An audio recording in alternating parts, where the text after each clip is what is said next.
Assalamualaikum warahmatullahi wabarakatuh. Salam sejahtera buat kita semua. Kali ini kami akan menyampaikan materi-materi tugas dari mata kuliah manajemen pengetahuan. Semoga materi yang kita sampaikan dapat bermanfaat bagi kita semua dan menambah pengetahuan untuk kita semua. Materi-materi ini sudah kita buat dalam bentuk mind mapping serta dikombinasi dengan video. Semoga materi ini dapat membuat kita menjadi lebih tahu dan menambah wawasan kita. Terima kasih. Assalamualaikum warahmatullahi wabarakatuh.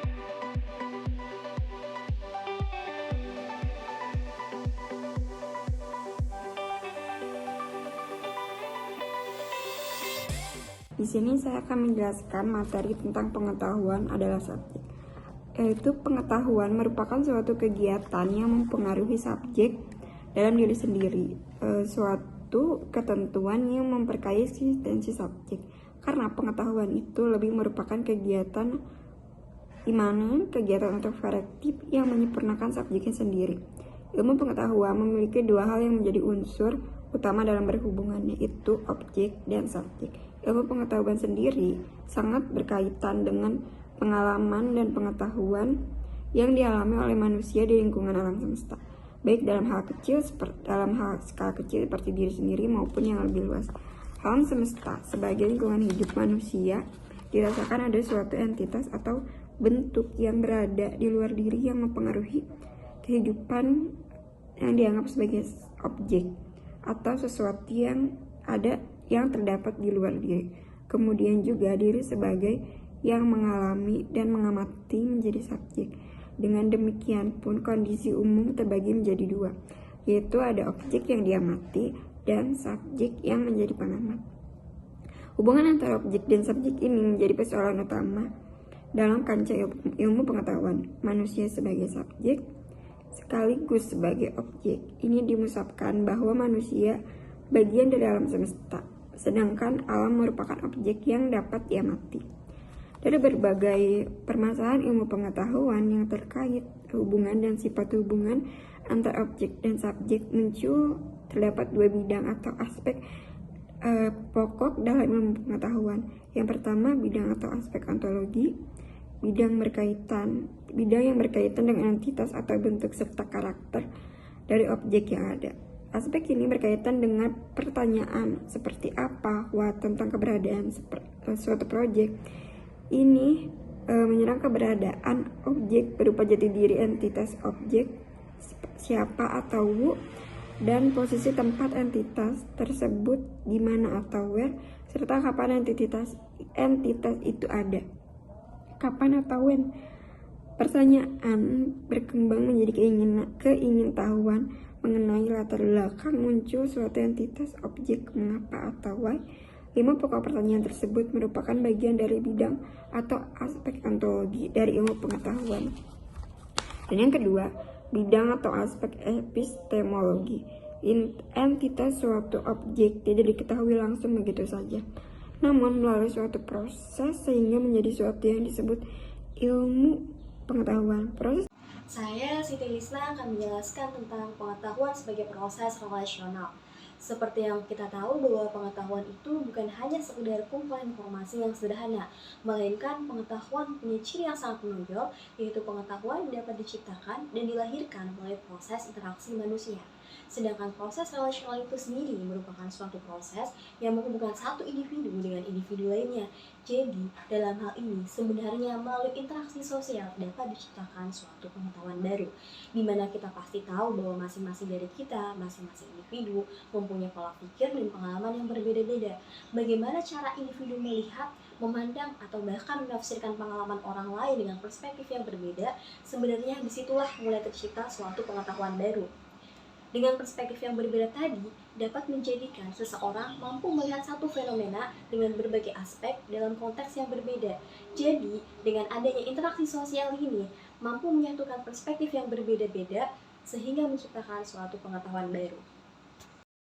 Halo, sebelumnya perkenalkan, nama saya Firyani Yohana.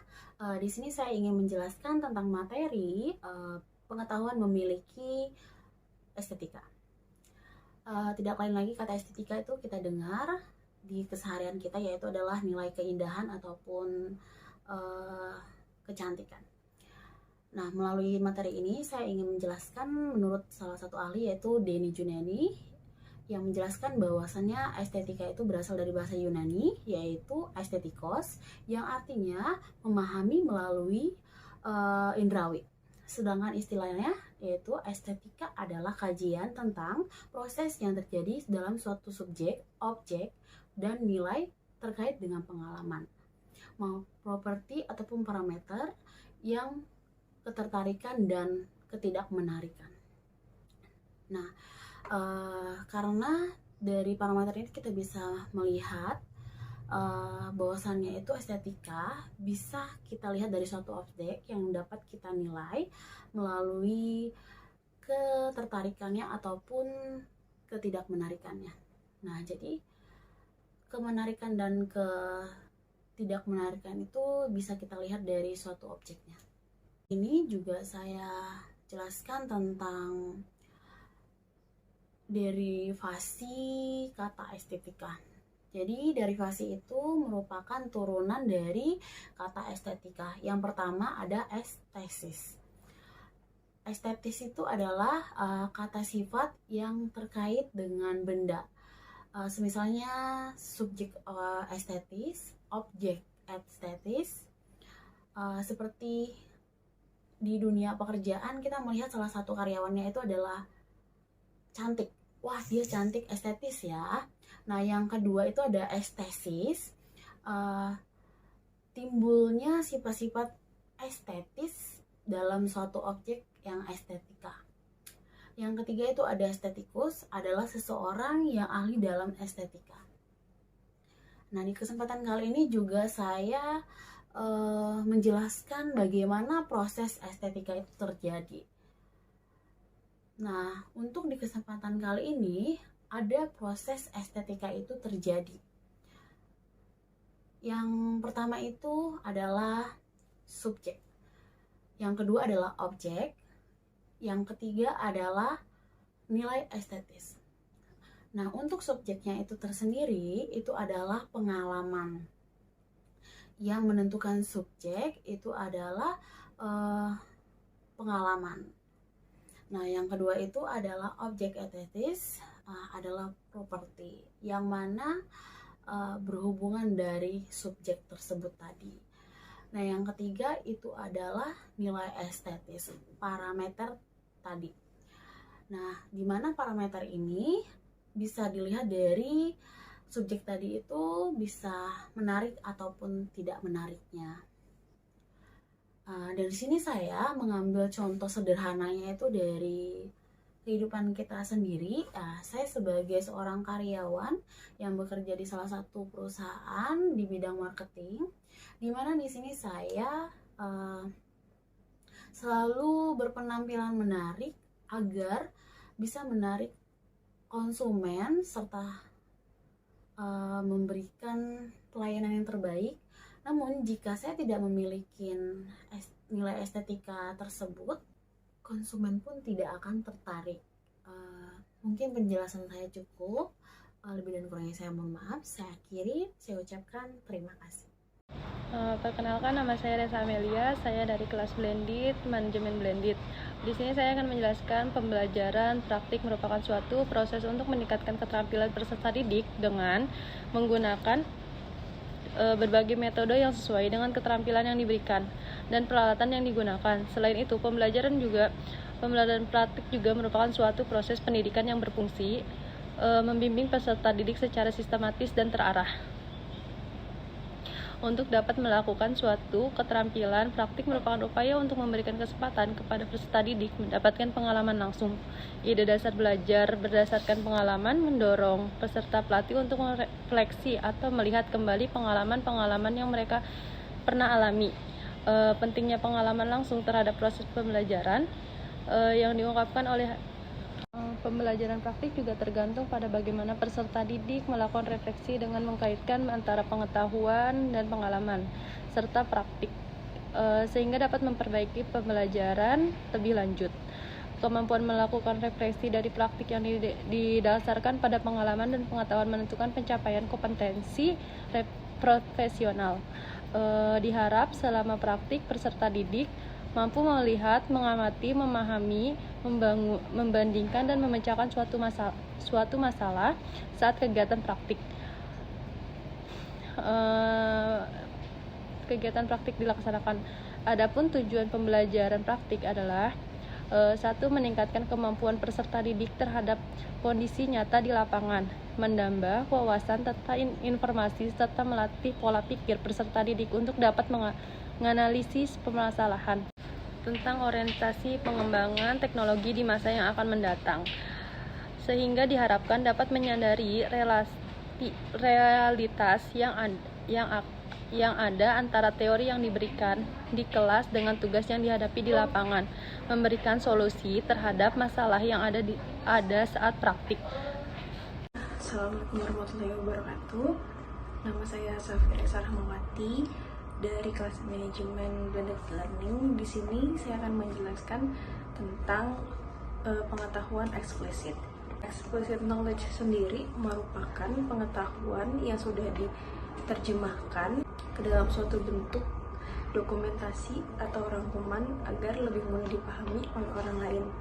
Biasanya pengetahuan ini bersifat formal dan mudah dibagikan kepada orang lain dalam bentuk dokumentasi karena pada umumnya berupa pengetahuan yang dapat dibagikan kepada orang lain. Biasanya pengetahuan eksplisit dibagikan dalam bentuk buku, jurnal, ataupun artikel yang memungkinkan orang lain dapat tetap mempelajari pengetahuan tersebut tanpa harus datang ke suatu tempat. Dalam proses penerapannya, pengetahuan eksplisit lebih mudah diperoleh karena dalam bentuk tulisan maupun dokumentasi. Salah satu pengetahuan eksplisit adalah saat seseorang ingin belajar memasak, orang tersebut cukup membeli buku resep, membaca, dan mempraktekkan resep yang ada di buku tersebut, sehingga orang tersebut tidak perlu belajar masak dari seorang ahli secara langsung.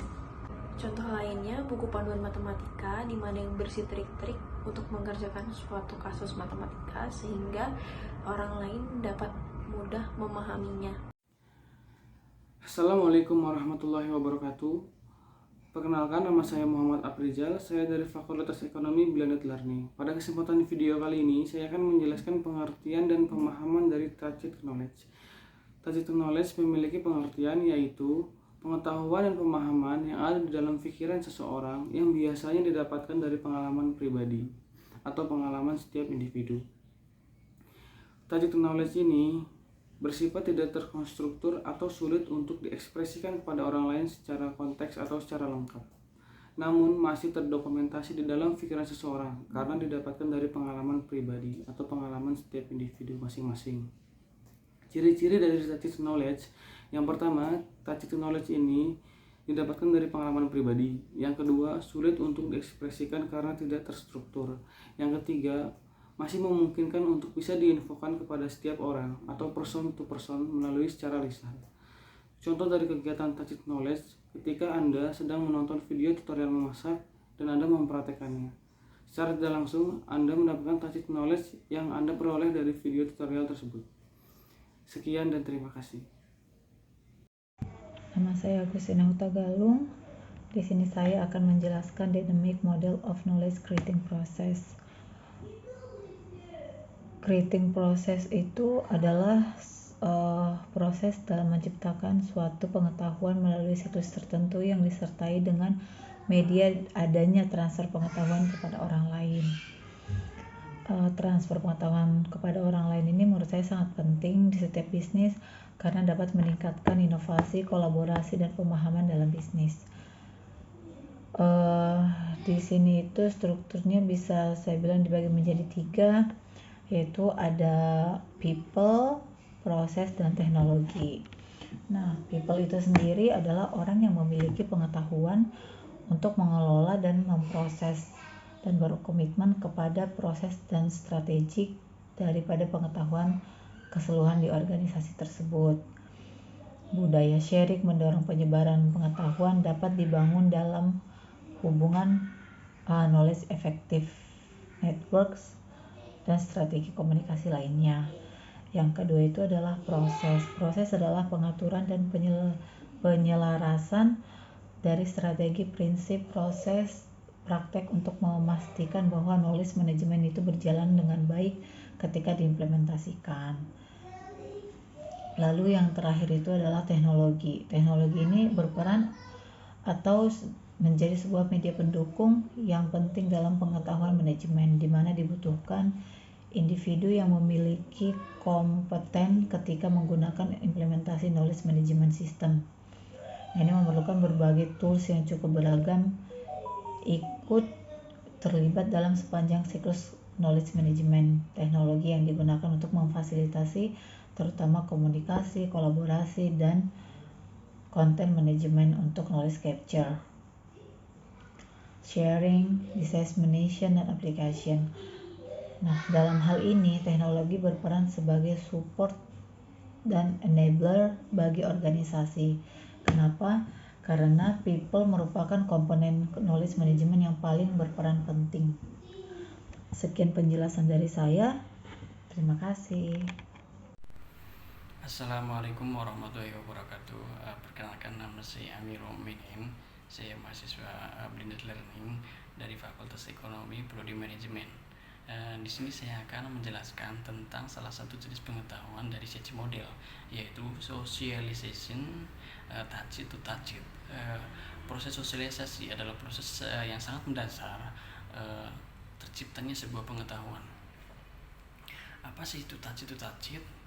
Touch it adalah pengetahuan yang tercipta dari pengalaman pribadi, dan biasanya pengetahuan ini itu sulit terekspresikan karena tidak dengan bahasa formal, dan tidak semua orang itu bisa mengerti atau memahami pengetahuan ini karena pengetahuan ini belum didokumentasikan secara formal. Kemudian apa sih maksudnya touch it to touch it? Nah, touch it to touch it itu maksudnya adalah dari pengalaman orang lain atau pengalaman kita, maka akan tercipta sebuah pengetahuan baru. Jadi itulah yang dimaksud touch it to touch it. Apa sih contohnya? Contoh dari touch it to touch it yaitu adalah ketika kita ingin belajar main gitar, maka kita akan pergi ke orang yang sudah berpengalaman atau sudah mengerti apa itu, bagaimana itu cara main gitar.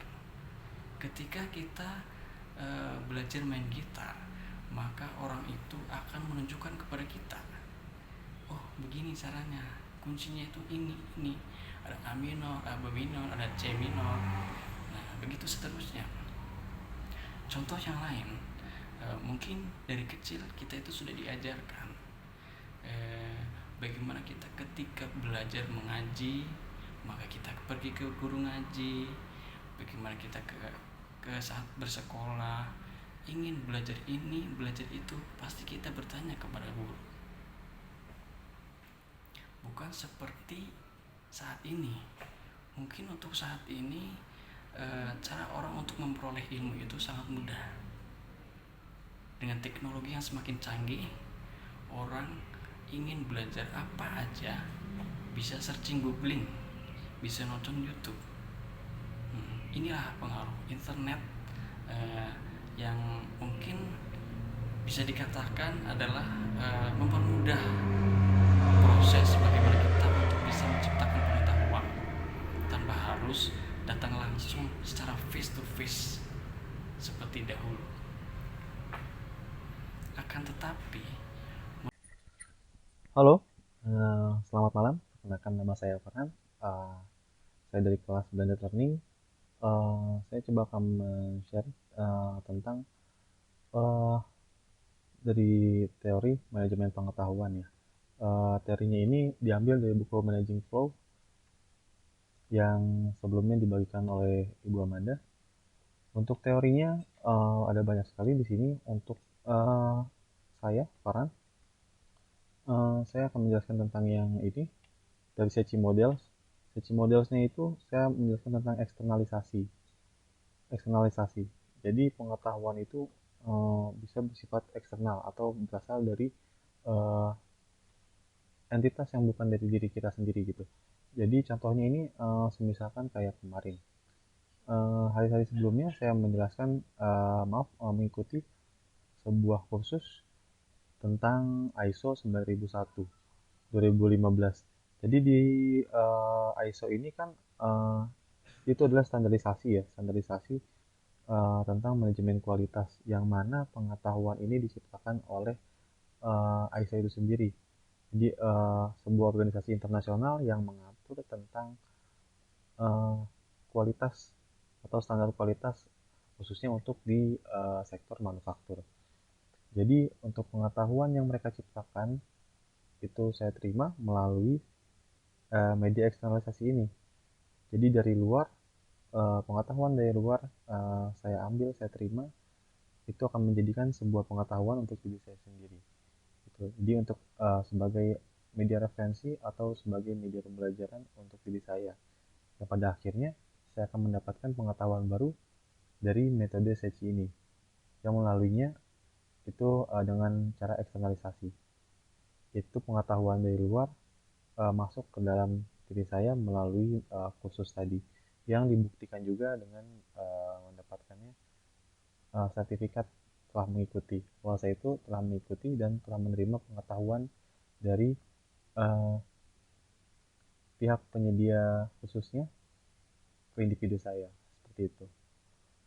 Mungkin itu sedikit penjelasan dari bab Sechi model dari babnya eksternalisasi yang saya terima untuk saya share sedikit. Jadi dari eksternalisasi ini ada tacit knowledge ke explicit knowledge gitu loh. Jadi dari pengetahuan individu dari si pemilik khusus itu, dari yang tacit menuju ke explicit keluar, yang itu kemudian explicit saya terima lagi ke dalam individual saya, ke dalam internal saya. Kalau di sini contohnya dalam bentuk karya tulis, kalau yang sebelumnya khusus itu melalui media elektronik ya, melalui media pembelajaran online via website.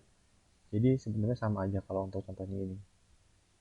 Mungkin itu yang bisa saya sampaikan. Mohon maaf bila ada kesalahan kata. Terima kasih.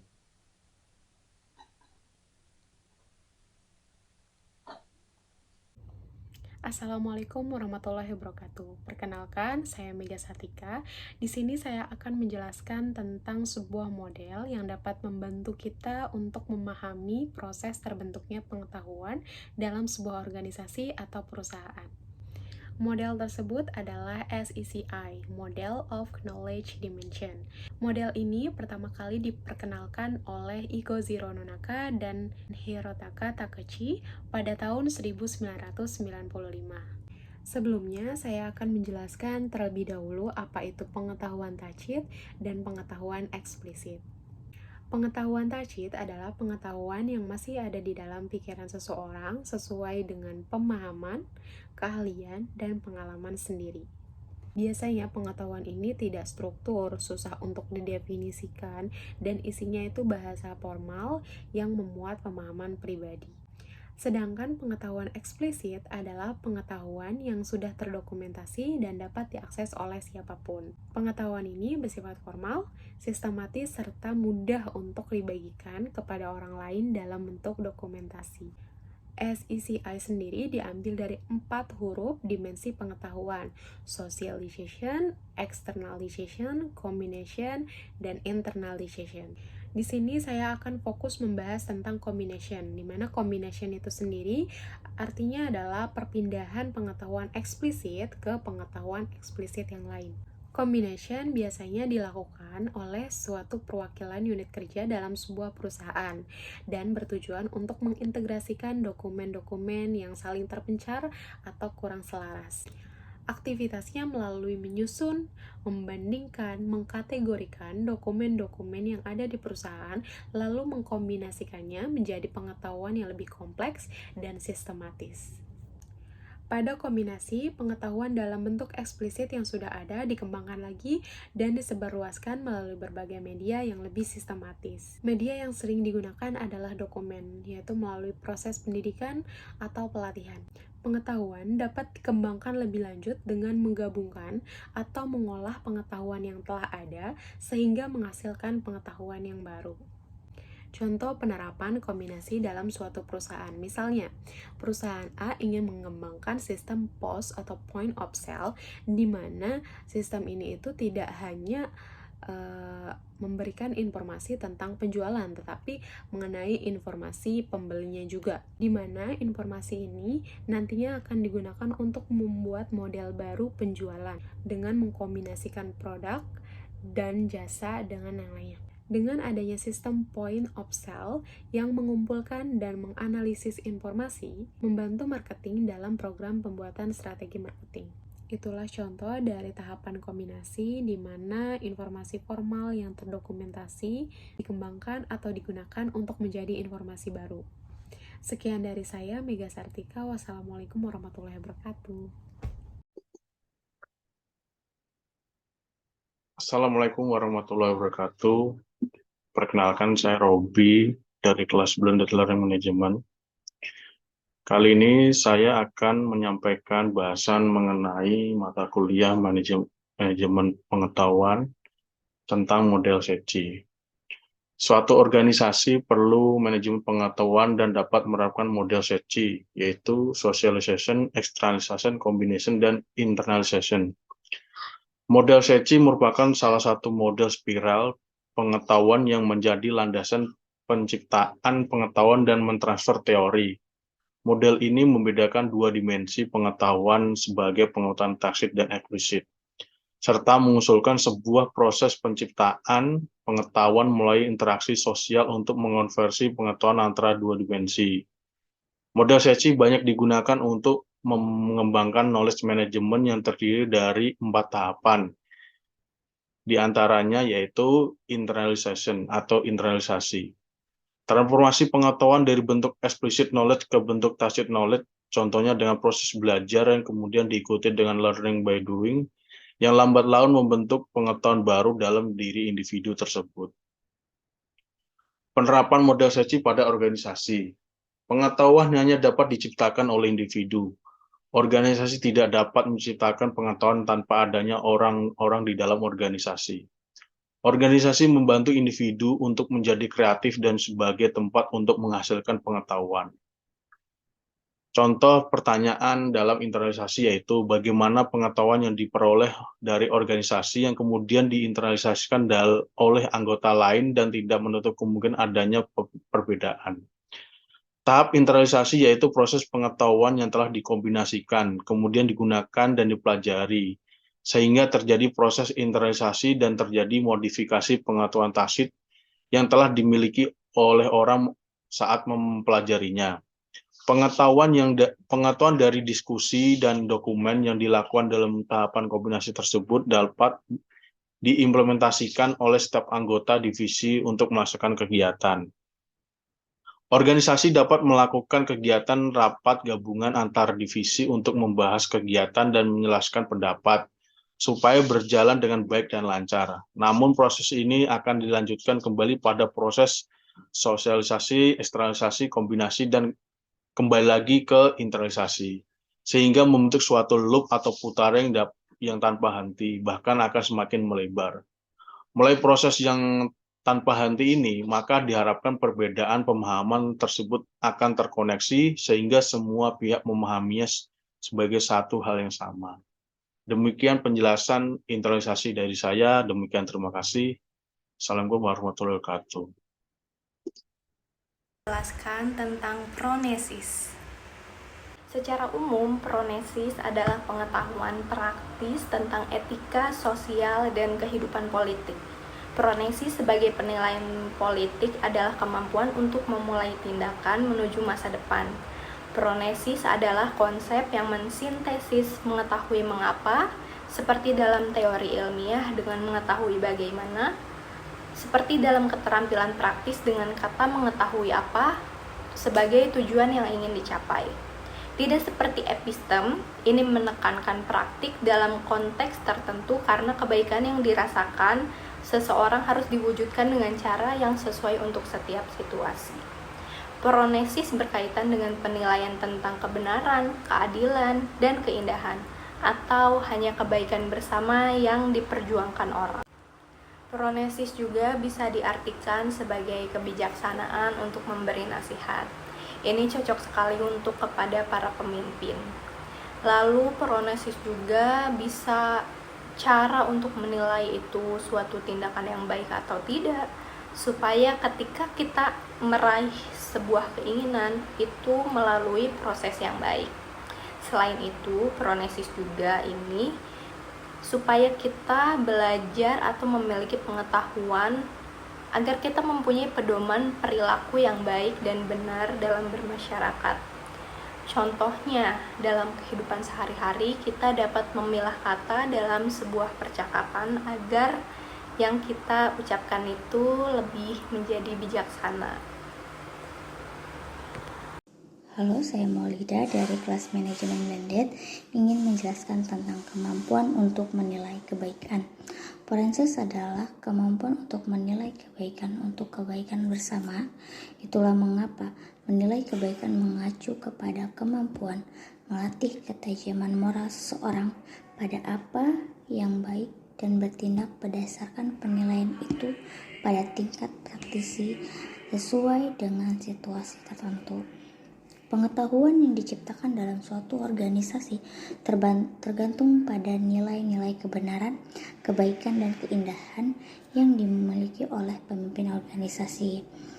Maksud dari kemampuan untuk menilai kebaikan, termasuk penciptaan pengetahuan adalah karena untuk menumbuhkan kebaikan, seorang membutuhkan pengalaman sebagai mana kemampuan untuk berbagi konteks dengan orang lain untuk membuat di sini didefinisikan sebagai konteks bersama yang bergerak di mana pengetahuan dibagikan, dibuat, dan digunakan.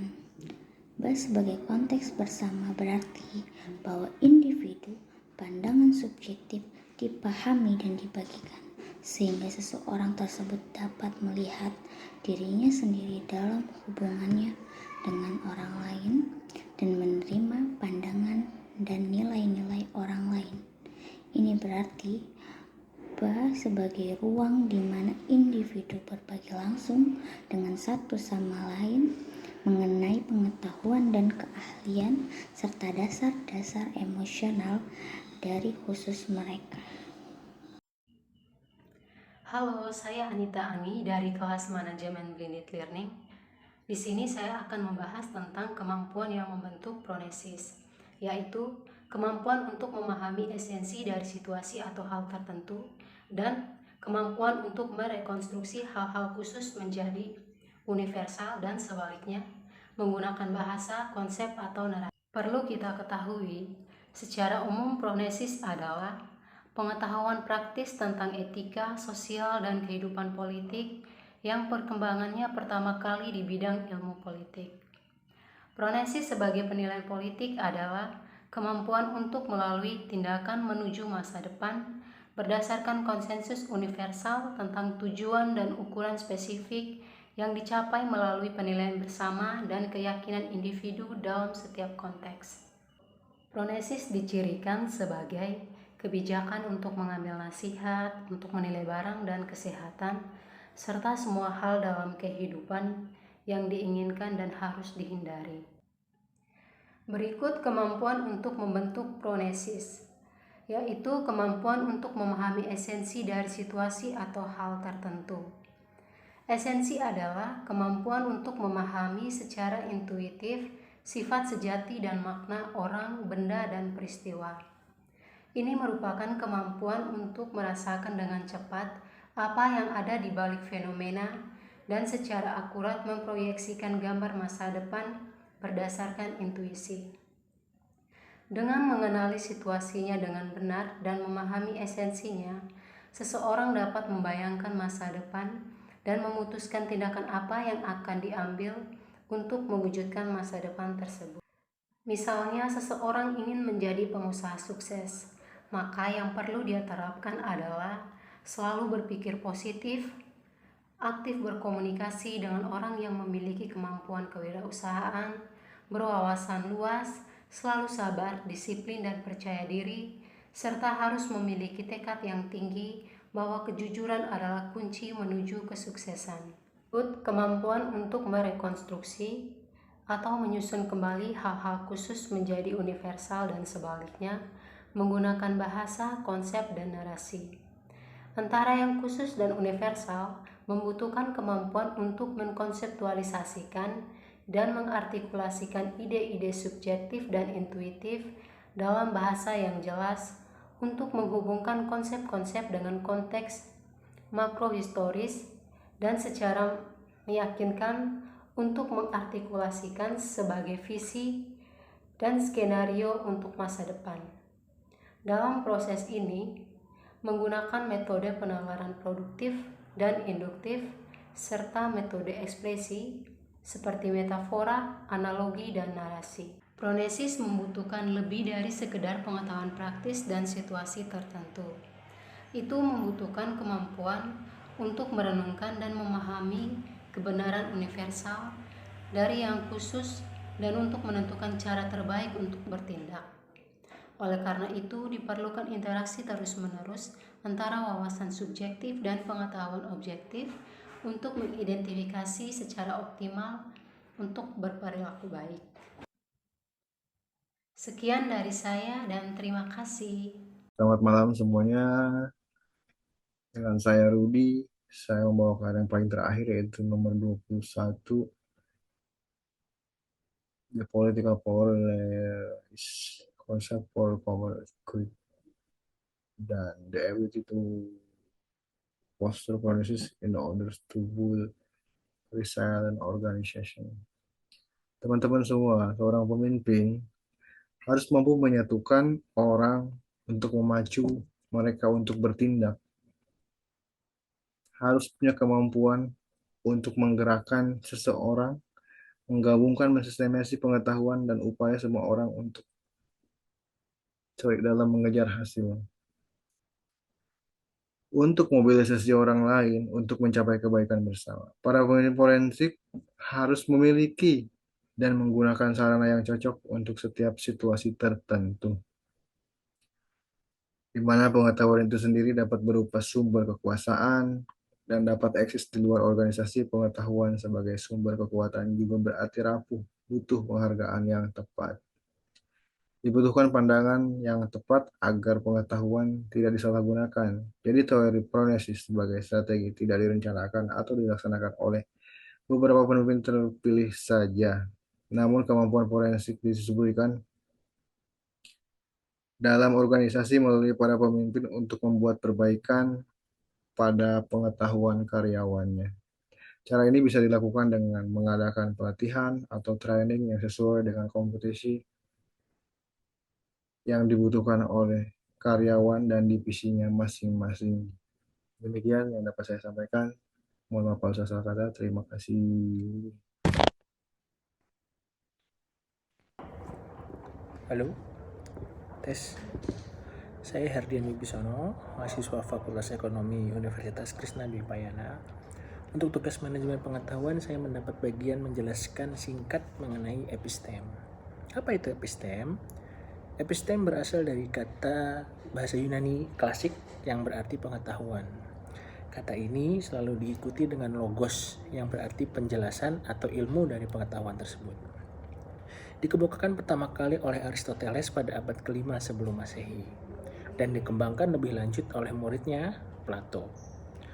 Aristoteles dalam metode dialektika selalu melibatkan orang lain dalam percakapannya, yang tujuannya adalah mendefinisikan ide-ide secara luas yang bersifat universal seperti kebijakan, keindahan, keadilan, keberanian, dan persahabatan dengan mendiskusikan ambiguitasnya dan kompleksivitas pada setiap bagiannya.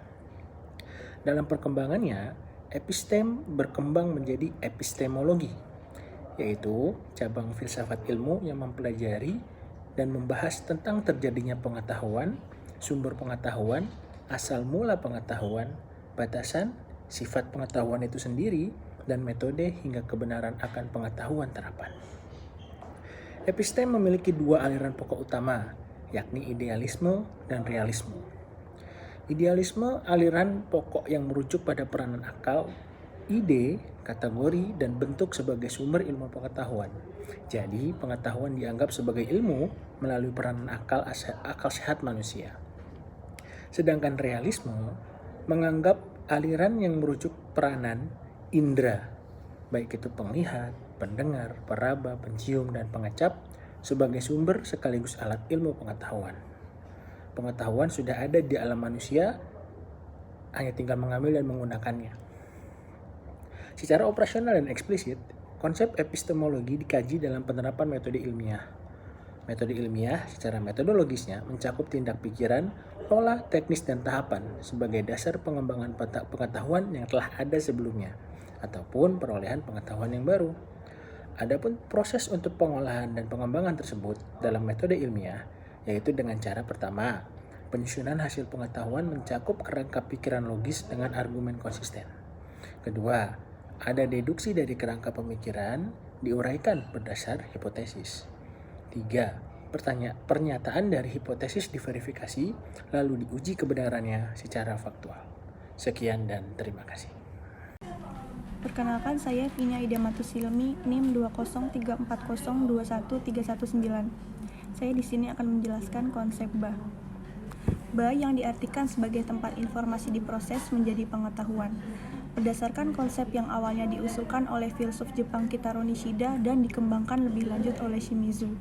Ba di sini sebagai konteks bersama, di mana pengetahuan adalah berbagi, dibuat, dan digunakan.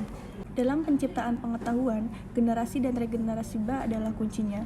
Ba menyediakan energi, kualitas, dan tempat untuk melakukan konversi individu dan bergerak sepanjang spiral pengetahuan. Dalam penciptaan pengetahuan, seseorang tidak bisa bebas dari konteks. Konteks sosial, budaya, dan sejarah yang penting bagi individu. Konteks tersebut memberikan dasar dalam menafsirkan informasi untuk menciptakan makna. Konsep kunci dalam memahami Ba adalah interaksi. Beberapa hasil penelitian tentang penciptaan pengetahuan terutama berfokus pada individu, berdasarkan pada asumsi bahwa individu adalah pemilik utama yang memiliki kekuatan penciptaan. Pengetahuan diciptakan melalui interaksi antara individu atau antara individu dan lingkungan mereka, bukan yang perorangan yang mengoperasikan saja.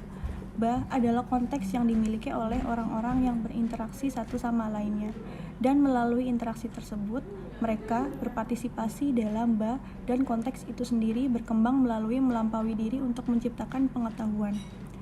Ba memiliki sifat kompleks dan terus berubah. Ba menetapkan batas untuk interaksi antara individu. Ba memungkinkan peserta berbagi waktu dan ruang dan belum melampaui ruang dan waktu. Dalam penciptaan pengetahuan, terutama di sosialisasi dan eksternalisasi, penting bagi peserta untuk berbagi waktu dan ruang. Perusahaan jasa pendidikan Kumon telah merancang metode Kumon untuk mengarahkan pengajaran pada kebutuhan individu dengan instruksi yang disesuaikan dengan tingkat dan kecepatan pelajar individu. Tujuan menyeluruh mereka adalah untuk berkontribusi pada kesejahteraan masyarakat dengan meningkatkan kemampuan individu untuk berkontribusi pada masyarakat. Pengajaran dikembangkan secara berlapis-lapis Ba, dimulai dengan hubungan siswa dan guru, dan meluas ke komunitas lokal dan global melalui berbagi pengetahuan di antara instruktur di pusat Kumon di seluruh dunia. Kunci dari metode Kumon adalah kemampuan instruktur dalam membangun hubungan saling percaya, Ba yang membantu mereka mengidentifikasi masalah pembelajaran bagi individu dan masyarakat dan memulai penyesuaian yang tepat dalam materi dan layanan Kumon untuk mencerminkan kebutuhan tersebut. Kemampuan instruktur untuk melihat situasi setiap siswa dan memberi mereka bantuan yang tepat juga dikembangkan sedemikian rupa Ba. Pertukaran ilmu dengan mahasiswa dan anggota masyarakat di Ba menjadi lingkaran umpan balik dari penciptaan pengetahuan untuk menyesuaikan berkelanjutan dan peningkatan layanan mereka. Pusat Kumon dibangun Ba memotivasi individu untuk memahami dan mengejar filosofi Kumon, yaitu mengangkat manusia ke tingkat kesadaran yang lebih tinggi dan mengidentifikasi potensi mereka dan mengembangkannya. Bagi Kumon, keuntungan bukanlah motivasi utama, tetapi hasil dari kegiatan mereka untuk berkontribusi pada kebaikan bersama masyarakat. Originatingba dalam organisasi Kumon didefinisikan oleh individu dan interaksi tatap muka. Ini merupakan tempat orang berbagi pengalaman, perasaan, emosi, dan mental. Ini terjadi dalam proses sosialisasi karena interaksi face-to-face adalah cara individu untuk menangkap, berbagi indera, dan reaksi psikis emosional lainnya. Dari originatingba akan tumbuh cinta, perhatian, kejujuran, dan komitmen. Dialogingba dalam Kumon didefinisikan sebagai interaksi kolektif dan face-to-face. Ini adalah tempat di mana model mental individu dibagi dan diubah dalam konteks umum dan diartikulasikan sebagai konsep. Dialogingba menawarkan konsep untuk eksternalisasi. Pengetahuan tesit individu dibagi dan diartikulasikan melalui dialog antara peserta. Artikulasikan pengetahuan juga dibawa kembali ke individu masing-masing dan artikulasi lanjut terjadi melalui refleksi diri. Systemizingba didefinisikan sebagai interaksi kolektif dan virtual. Systemizingba terutama menawarkan konteks untuk kombinasi pengetahuan eksplisit. Pengetahuan eksplisit dapat relatif mudah menular ke sejumlah besar orang secara bentuk tertulis. Teknologi informasi seperti jaringan online, grup wire, dokumentasi, dan database menawarkan virtual kolaboratif lingkungan untuk penciptaan systemizingba. Yang terakhir adalah exercisingba. Exercisingba didefinisikan sebagai interaksi individu dan virtual. Ini menawarkan konteks untuk internalisasi. Di sini, individu mewujudkan pengetahuan eksplisit yang dikomunikasikan melalui media maya, seperti manual tertulis atau program simulasi. Kesimpulannya, dalam sesi pembelajaran pada konsepba membahas bagaimana organisasi Kumon di dalam perusahaan mengatur proses pembentukan pengetahuan secara dinamis. Pendukung proses pembentukan pengetahuan yang saling berinteraksi adalah ba itu sendiri. Terima kasih. Assalamualaikum warahmatullahi wabarakatuh. Hai, perkenalkan nama saya Masyani Tinda. Saya dari kelas manajemen Bandat Universitas Krishna Dwi Payana. Saya mendapatkan materi mengenai Vision and Driving Objectives, atau juga mengacu pada materi Values of the Common Good, yang bahasa Indonesianya itu nilai untuk kebaikan bersama. Apa sih mengenai materi ini? Nah, materi ini berpacu atau menjelaskan bagaimana perusahaan menambah atau menciptakan pengetahuan untuk perusahaannya sendiri. Jadi mereka juga menciptakan pengetahuan untuk mengubah diri mereka sendiri dan lingkungannya, dan mereka itu membuat visi dan tujuan mereka dengan cara membuat pelanggan dinomorsatukan, dikedepankan, karena memang visi dan tujuan mereka semua itu dilakukan hanya untuk pelanggan. Seperti saya ambil contoh untuk perusahaan obat-obatan atau perusahaan kesehatan, yaitu mereka akan melakukan inovasi dalam pembuatan obat yang isi atau bahan-bahannya itu tentunya pasti aman dan juga memiliki manfaat yang baik, sehingga saat dikonsumsi oleh pasien atau pelanggan pun mereka akan sembuh dan senang, dan sehingga menjadikan nilai jual atau pengetahuan bagi si perusahaan tersebut. Dan juga dapat diciptakan dengan adanya hotline, yaitu sebuah telepon yang tidak berbiaya atau gratis, yang ditujukan oleh pasien kepada apotek, tidak berbiaya atau gratis, yang ditujukan oleh pasien kepada apoteker, seperti pasien ingin menanyakan obat kepada apoteker, lalu apoteker juga melakukan hubungan kepada dokter. Nah, itu juga termasuk penciptaan pengetahuan di perusahaan tersebut. Maka dari itu, kesimpulan dari saya juga, mereka akan terus berkomitmen pada visi perusahaannya untuk terus mengedepankan para pelanggannya atau pasiennya. Terima kasih. Wassalamualaikum warahmatullahi wabarakatuh. Assalamualaikum warahmatullahi wabarakatuh. Perkenalkan, nama saya Sekti Aryo Sembodo. Di sini saya akan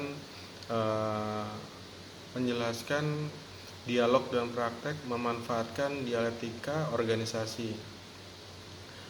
Menurut tanggapan saya itu suatu terobosan yang terjadi dalam penciptaan pengetahuan tidak hanya berupa inovasi radikal pada suatu produk atau jasa, tetapi juga berupa inovasi bertahap melalui praktek sehari-hari, di mana dialog dan praktik yang didorong oleh tujuan bersama dan filosofi telah menghasilkan membedakan perusahaan-perusahaan yang ada di dalam organisasi tersebut. Implementasi manajemen komunikasi menjadi penting diperhatikan bagi insan organisasi agar upaya yang dilakukan dalam menjalankan kegiatan dapat berhasil dengan maksimal. Dialektika sendiri itu istilah yang digunakan untuk menggambarkan metode argumen filosofi yang melibatkan semacam proses yang bertentangan antara pihak yang berlawanan. Contohnya itu jika kita membuat model retail terserba yang memungkinkan operator mencocokkan barang yang dipasok dengan perubahan permintaan dari waktu ke waktu dan dengan tingkat kecanggihan konsumen secara keseluruhan, maka model itu akan berkelanjutan di mana saja. Setelah dasar-dasarnya terbentuk, yang harus kita lakukan adalah menyesuaikannya. Dialog langsung tiba untuk mendorong terciptanya pengetahuan yang berkelanjutan dalam praktek sehari-hari. Perusahaan mendorong komunikasi langsung melalui dialog sehingga pengetahuan semua staf dapat dimobilisasi dan disintesis. Dialog juga membantu staf mengklarifikasi pemahaman mereka tentang kebijakan bisnis perusahaan serta perubahan kebutuhan pelanggan. Sekian yang dapat saya sampaikan. Wassalamualaikum warahmatullahi wabarakatuh. Nama saya Zulnifer Sitorus dari kelas Blended Learning. Dalam kesempatan kali ini saya akan menjelaskan materi manajemen pengetahuan, yaitu Organizational Form to Leverage Knowledge, yang dimaksud dengan bentuk organisasi untuk meningkatkan pengetahuan. Nah, knowledge management menjadi bidang yang penting dalam proses pembelajaran sebuah organisasi dan mempertahankan keunggulan kompetitif dan meningkatkan kinerja organisasi. Pengetahuan yang dimiliki oleh organisasi harus mampu memberikan kemajuan bagi organisasi itu sendiri. Agar organisasi dapat bertahan hidup, maka diwajibkan agar setiap orang yang ada di dalam organisasi saling sharing pengetahuan. Evaluasi terhadap penerapan knowledge management menjadi semakin penting karena mampu mengarahkan organisasi untuk meningkatkan kinerja organisasi. Learning organization adalah tempat di mana orang secara terus-menerus mengembangkan kapasitas mereka untuk menciptakan hasil yang benar-benar mereka inginkan, di mana pola pikir yang baru dan ekspansif dipupuk, dan di mana aspirasi kolektif dibebaskan, dan tempat orang-orang terus-menerus belajar bagaimana belajar bersama. Organisasi yang membebaskan para anggotanya untuk mengembangkan diri dan juga berbagi tentu saja dapat dikatakan sebagai organisasi yang menerapkan dan menjalankan konsep learning of organization.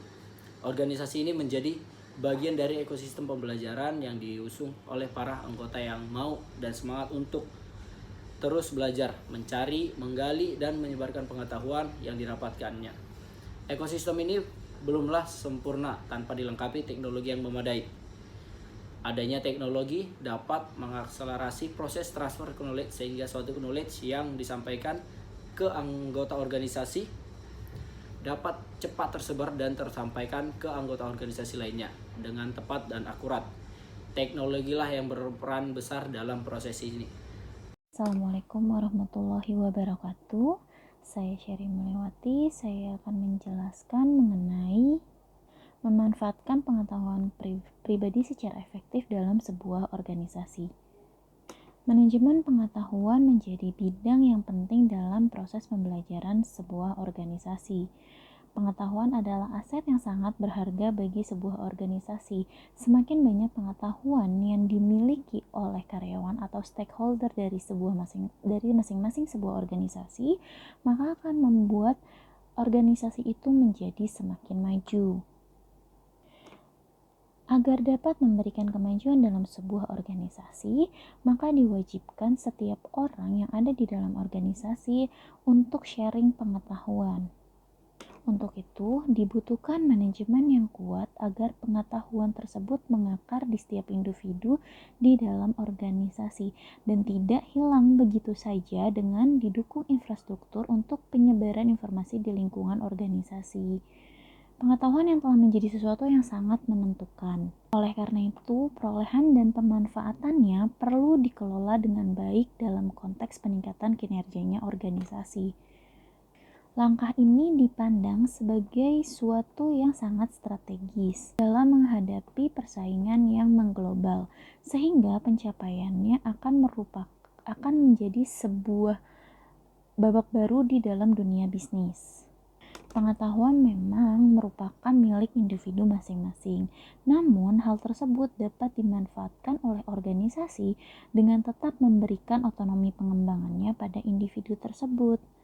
Sumber pengetahuan akan memberikan kemudahan kepada setiap karyawan untuk memanfaatkannya, sehingga proses pemanfaatan pengetahuan di lingkungan organisasi akan terus meningkat, yang akhirnya proses tersebut tercipta kreativitas dan inovasi dari masing-masing karyawan akan terdorong lebih luas dan karyawan dapat meningkatkan kompetensinya, menciptakan diri baru pada setiap momen pengalaman dalam kehidupan sehari-hari pun juga akan mendapatkan pengalaman berbeda-beda dari setiap masing-masing orang. Dan perbedaan ini memainkan peran penting dalam penciptaan pengetahuan. Untuk penciptaan pengetahuan sendiri akan memanfaatkannya sebagai sumber daya dari manajemen di dalam sebuah organisasi. Pengetahuan pribadi diam-diam juga bisa berdasarkan pengalaman, dan hal tersebut dapat dibagikan secara efektif dan digunakan dalam sebuah organisasi. Hal tersebut dapat digunakan untuk membangun dan memperluas aset sebuah organisasi atau perusahaan. Semakin banyak organisasi yang berusaha untuk memperbaiki diri mereka agar tidak tertinggal dalam perkembangan dengan cara memanfaatkan pengetahuan dari masing-masing karyawannya. Demikian penjelasan dari saya. Wassalamualaikum warahmatullahi wabarakatuh.